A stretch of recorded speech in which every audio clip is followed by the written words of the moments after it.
ರಹಸ್ಯ. ಭಗವಂತನಲ್ಲಿ ಲೋಕಗಳಿವೆ. ಹೇಗೆ ಅಂತಂದರೆ, ಮಡಕೆಯಲ್ಲಿ ನೀರಿದೆ ಎಂದು ಹೇಳಿದಂತೆ.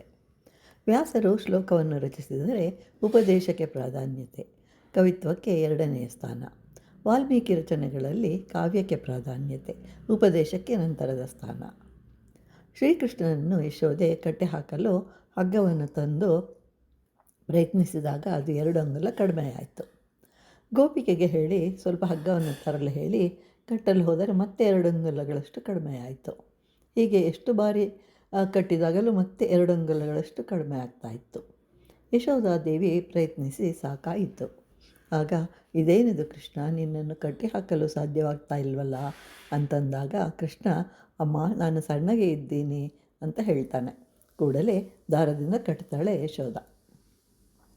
ಇಲ್ಲಿ ನಾವು ಗಮನಿಸಬೇಕಾದ ವಿಷಯ ಏನು ಅಂತಂದರೆ, ಭಗವಂತನು ಹೃದಯದಲ್ಲಿರಬೇಕಾದರೆ 2 ವಿಷಯಗಳನ್ನು ಬಿಡಬೇಕು. ಒಂದು ನಾನು, ಎರಡನೆಯದು ನನ್ನದು. ಅವೆರಡನ್ನು ಬಿಟ್ಟಾಗ ಭಗವಂತನನ್ನು ಸೇರುವನು. ನಾವು ಸಹ ಆ ಪ್ರಯತ್ನವನ್ನು ಮಾಡೋಣವೇ?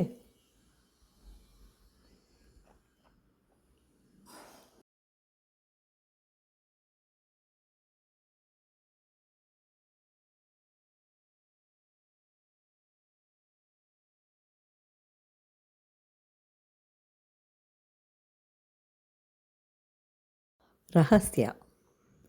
ಭಗವಂತನಲ್ಲಿ ಲೋಕಗಳಿವೆ. ಹೇಗೆ ಅಂತಂದರೆ, ಮಡಕೆಯಲ್ಲಿ ನೀರಿದೆ ಎಂದು ಹೇಳಿದಂತೆ. ವ್ಯಾಸರು ಶ್ಲೋಕವನ್ನು ರಚಿಸಿದರೆ ಉಪದೇಶಕ್ಕೆ ಪ್ರಾಧಾನ್ಯತೆ, ಕವಿತ್ವಕ್ಕೆ ಎರಡನೆಯ ಸ್ಥಾನ. ವಾಲ್ಮೀಕಿ ರಚನೆಗಳಲ್ಲಿ ಕಾವ್ಯಕ್ಕೆ ಪ್ರಾಧಾನ್ಯತೆ, ಉಪದೇಶಕ್ಕೆ ನಂತರದ ಸ್ಥಾನ.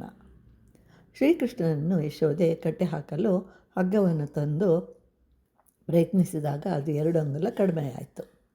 ಗೋಪಿಕೆ